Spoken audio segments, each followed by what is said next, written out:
Hey guys, it's Sharon from Digital Nomad Quest, and today we're going to talk about 6 things that helped me become a millionaire. Now, if you guys are new to this channel, welcome. I'm all about teaching you how to build passive income, become financially free, and design your best life. So if you guys are interested in that, make sure to subscribe and hit the bell button to be notified of my latest videos. So I recently did this interview with Business Insider where we talked all about my journey, my different tips that helped me boost my net worth, which, by the way, when you are doing an interview with Business Insider, they request every single documentation. So I had to gather all these different things within like a day. They had a really strict timeline, and they usually always do when they interview me, and I have to get everything in order right away and do the interview right away. So whatever you see there is factual, and essentially because I did all this, I'm like, let me do a YouTube video on this topic. It seems to have gathered some interest, so let's talk about this. So as you guys know, my husband and I did combine our rental portfolios, but basically with this article, this net worth only counts my portion. Any real estate that my husband owned that's only his name and it's not with me, I didn't count any of that, just anything that had my name on it. And then with our accounts, it was pretty easy because we still have our own separate accounts, but we do have a joint account that we share that we sometimes contribute to. But essentially, I was able to kind of separate most of this stuff. So it's only my stuff that I kind of built over the years. So let's talk about my journey. As you guys know, about 2 months ago or so, I got laid off. I was a marketing manager at a startup, and I'd been in marketing for about 10 years now. My annual salary was a bit over 6 figures, but essentially I was not worried when I got laid off because my side hustles actually make me more than my day job. The thing that I was worried about was like, how am I going to spend my time after getting laid off? Am I going to work super hard on making content on these different projects, or am I going to do more of my passion projects like gardening, possibly fishing in the future, making music? So this is kind of the stuff that's been on my mind, and I have been working on a lot of my other bucket list goals, not just this personal finance stuff, because there's so much more to life.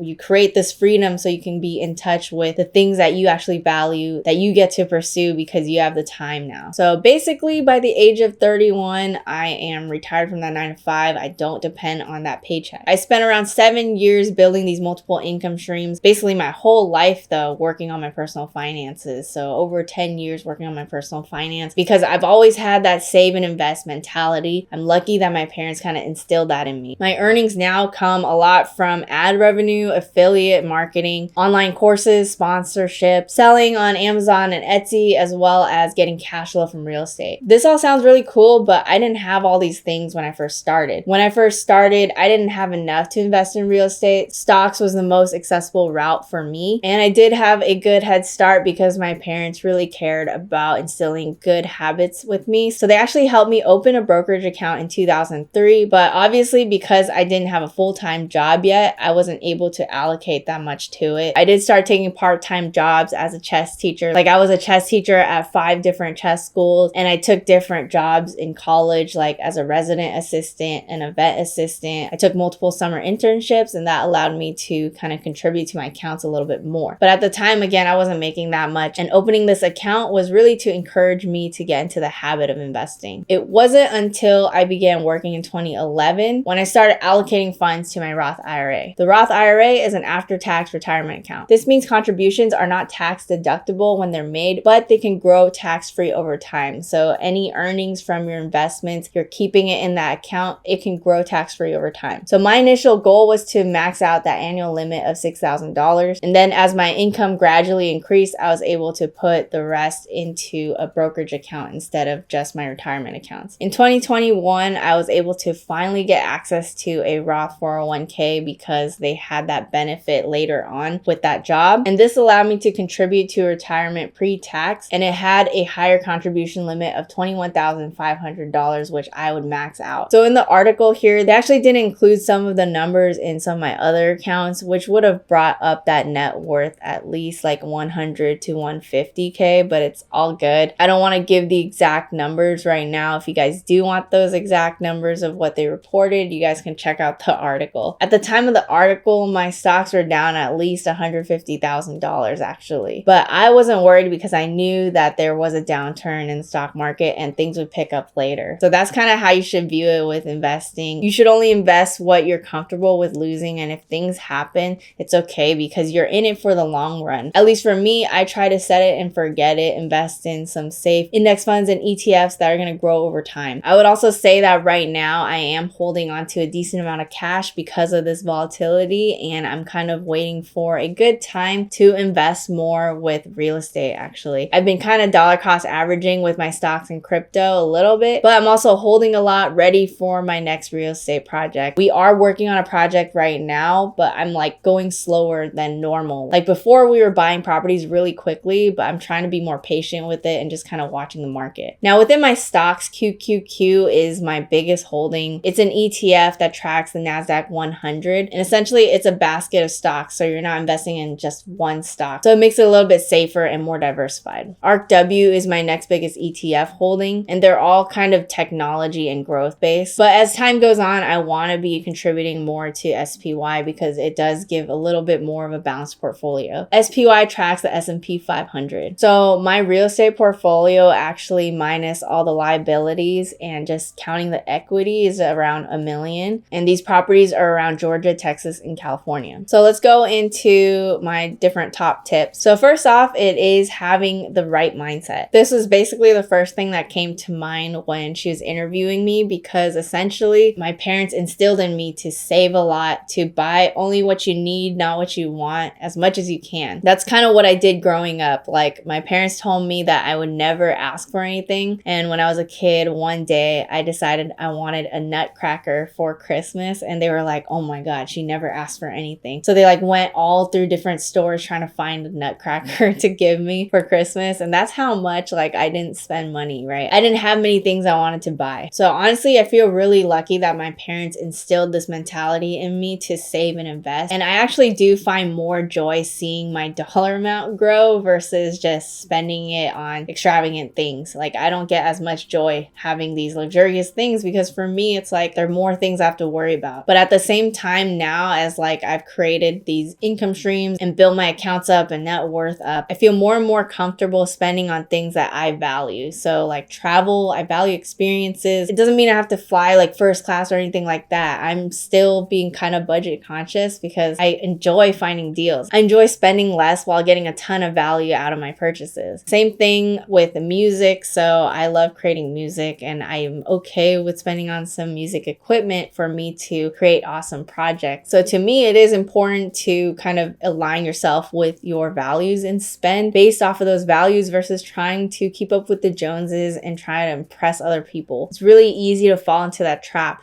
to buy things just to be like, look what I have. It can be easy to kind of get this badge to show off, essentially is what it is. But try to hone in on what you actually want and only spend on those things that give you that much value. My parents would always buy things on sale, and I'm lucky that I got to observe that because I love a good deal and not just buying super cheap things. You want to buy quality things that can last a long time and possibly get it at a lower cost than what it's actually worth. Number 2 is to consider time as part of the cost. When it came to me deciding if something was worth buying, I wouldn't just consider the price tag, I would also consider the opportunity cost. So if I were to buy a $300 bag and I was getting paid $15 an hour, I knew that'd be 20 hours of my life that I would trade for this bag. So I'd have to think, is that really worth it? This just made it so much easier for me to decide this is not something I want to buy. My time is one of the most valuable things that I have. I'd rather not trade my time for money, and I'd rather make money work for me. Number 3 is I paid myself first. Now this means allocating money to your savings account and kind of putting money aside for yourself first in that way. There's this quote by Warren Buffett. It says, don't save what is left after spending, spend what is left after saving. So if you kind of think about things where you're spending your paycheck and then just saving what you can that's left, it's not going to be as effective as if you already paid yourself first and saved it and then spend what is left after saving. Another thing is people talk about the 50-30-20 rule. 50% goes to your needs, 30% goes to your wants, 20% goes to your savings. I would try to do even better than that if possible. I would basically increase my 20% to over 50% usually, and I would cut down on needs and wants. So with the needs, the way you can cut that down is you could house hack, which is basically renting out different units or different rooms of a property you purchased, which makes your monthly living expenses close to zero. Or you could even live at home, and that's kind of what I did in the beginning. I essentially lived at home where a lot of my friends were moving out to the city, having having a good time. And I was honestly kind of jealous because I really wanted to do that. But I knew that I would prefer saving as much as I could. And then, I ended up traveling the world for 2 years. And to me, that trip was justified because a lot of people were spending most of what they were earning. And I was being financially responsible because I was only traveling in more budget-friendly countries where I only spent about $1,400 a month, including transportation, accommodations, food, entertainment, and all of that. If you can't house hack or live at home,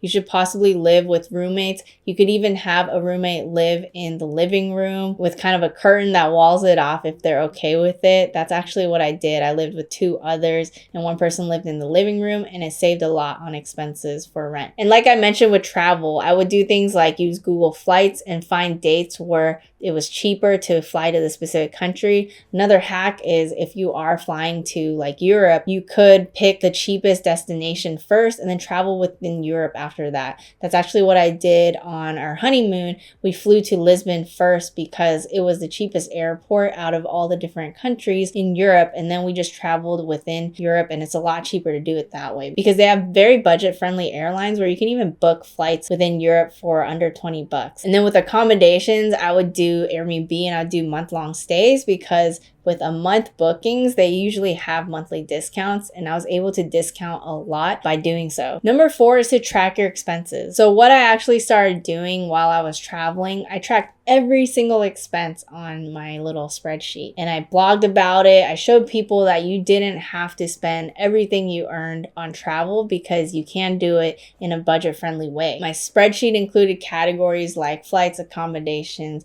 entertainment, food, and everything like that. And then I would track every single thing that I bought and how much it is in US dollars. Doing this just helped me stay aware about how much I was spending and let me know what I should cut down on. It was very eye-opening to do this, and I was very proud of myself because I was not spending that much. And not only that, like back home, again, I mentioned I was kind of sad that everyone was enjoying their lives in San Francisco while I was living in the suburbs at home. And I was just feeling like they're earning more. A lot of them had probably 6-figure salaries at the time, and they were just able to live such fun lives in the city, whereas I would have to stay at home and I didn't have as high of a wage. So I was wondering, am I saving the same amount that these people were saving and they were getting to enjoy their life a lot more than me? Well, it turns out some of the people I talked to, they were like, dude, I'm living paycheck to paycheck. I'm spending everything I'm earning. I guess it made me proud of myself because I really cared about the money I actually took home, because I was not about to trade my life for work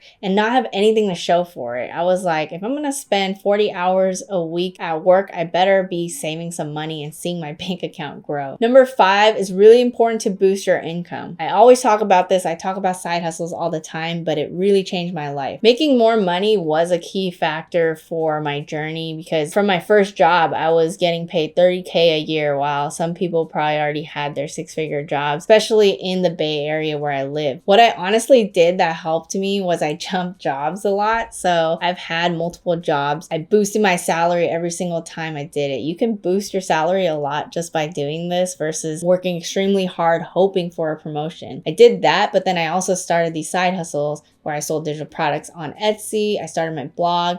I even tried Kindle books for a little bit. I did merch by Amazon FBA, and then I started this personal brand where I teach you guys all about this stuff, but it actually does help me make a living out of it. The more money you can take home, the more you can invest it and make it work for you. Then it just becomes so much easier, right? Because if you have more to invest, that means you get bigger returns where you can keep compounding that. So it is really important to start early, try increasing your income and then investing that money. Now, lastly, it's really important to learn the fundamentals. I believe that most people don't start investing because it just seems so complicated, so daunting, all the numbers and charts and things like that. It just makes people like, you know what, I'm scared of all this. I don't even want to look at it. I've even had friends not track their net worth because they're scared of what it looks like. And they're even like, I don't know if I'm going to live a long life, so I don't want to think about retirement. I don't care. I just want to live in the present moment. I've met multiple people like this. I have multiple friends like this. But in reality, investing is not as complicated as it seems. And there are a lot of free resources out there online, and you can start reading books. I would recommend checking out 4-Hour Workweek and Rich Dad Poor Dad to get yourself in the right mindset. And also check out books like Simple Path to Wealth and I Will Teach You to Be Rich. They're good ones to start with your personal finances. Like, they actually have some instruction on how to get started, especially if you don't know anything. Simple Path to Wealth is a very simple guide, and it makes it so you don't have to like learn all the complicated things around stocks. You can just start putting it into some reliable index funds or ETFs. So yeah, investing doesn't have to be that complicated, and I really think that you should continuously up your knowledge.